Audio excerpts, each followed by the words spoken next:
The European Council asked me to present a series of proposals in case that the negotiations and the diplomatic work with Turkey couldn't not succeed. We hope this is not going to be the case. But yes, I presented what can we do, and in general terms. First, you know that now we are listing personalities. We can pass to list assets, ships.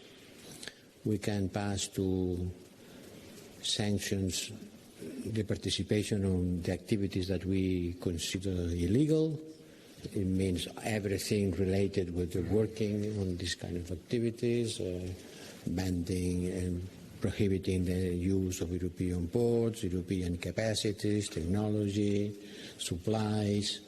We can go to the financial needed for this kind of considered illegal activities, everything related with the problem itself. And then we can go to measures related with sectorial activities on the fields in which